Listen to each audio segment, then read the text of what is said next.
சீரக சம்பா மட்டன் பிரியாணி எப்படி செய்யலான்னு சொல்லி பார்க்கலாமா? வாங்க வீடியோக்குள்ளே போகலாம்.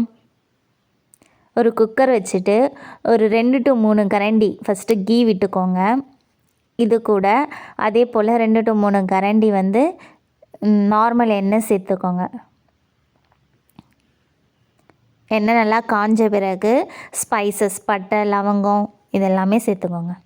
4 வெங்காயம் 4 பச்சை மிளகா நீல வாக்கில் வெட்டியிருக்கேன். இது எல்லாமே சேர்த்துக்கலாம். இப்போ நல்லா வதக்கிக்கோங்க.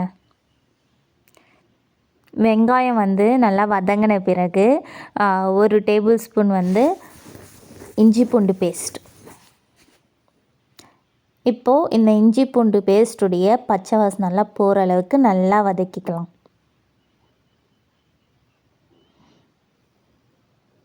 வதக்கியாச்சு. நமக்கு அடி பிடிக்கிற மாதிரி இருக்கும். இஞ்சி பூண்டு சேர்க்கும்போது மட்டும் நல்லா கிளறணுன்னா போயிடும். அப்புறம் 2 தக்காளி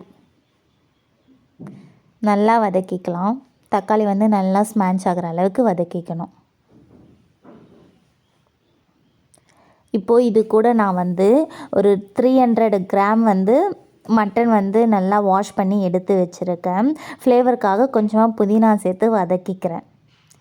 மட்டன் 300 கிராம். இதுக்கு ஈக்குவலாக தான் நீங்கள் ரைஸ் போட்டுக்கணும். அப்போ தான் நம்மளுடைய பிரியாணி ரிச் டேஸ்ட்டாக வரும். இப்போது மட்டனை சேர்த்துட்டு இதை நல்லா வதக்கிக்கோங்க.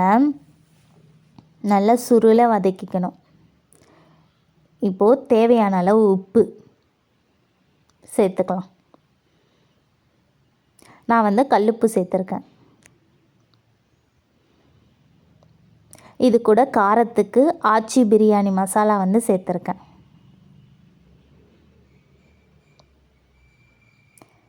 காரம் பத்தலைன்னா கடைசியாக கூட சேர்த்துக்கலாம். ஸோ மீடியமாக சேர்த்துக்கோங்க. இப்போ 1 கிளாஸ் வாட்டர் சேர்த்துருக்கேன். குக்கரை விசில் இல்லாமல் மூடிட்டு ஸ்லோ ஃப்ளேமில் வச்சுருங்க. இதை ஒரு 5 மினிட்ஸ் திறந்து கிளறிட்டே இருக்கணும்.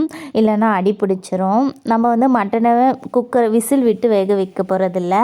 இந்த மாதிரி சிம்மில் வச்சு வேக விட்டோம்னா நமக்கு மட்டன் நல்லாவே குக் ஆகிடும். குக் ஆன பிறகு நம்ம ரைஸ் சேர்த்துக்கலாம். எப்படி குக் ஆச்சுன்னு செக் பண்ணுறதுக்கு இந்த மாதிரி கரண்டி வச்சு மட்டனை குத்தி பார்த்திங்கன்னா சாஃப்டாக வெந்துருச்சா இல்லையான்னு உங்களுக்கு தெரியும். வெந்துருச்சுன்னா நம்ம ரைஸை சேர்த்துக்கலாம்.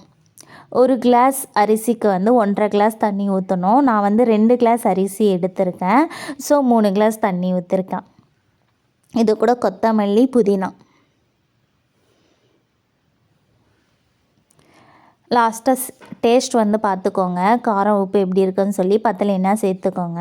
அவ்வளோதாங்க. குக்கரை மூடி ஒரு விசில் விட்டு எடுத்திங்கன்னா நம்மளுடைய சுவையான சீரக சம்பா மட்டன் பிரியாணி ரெடி. மறக்காமல் ட்ரை பண்ணி பாருங்கள். மட்டனுக்கு ஈக்குவலாக தாங்க ரைஸ் போடணும். அப்போ தான் உங்களுக்கு ரிச்சான மட்டன் பிரியாணி டேஸ்ட் கிடைக்கும்.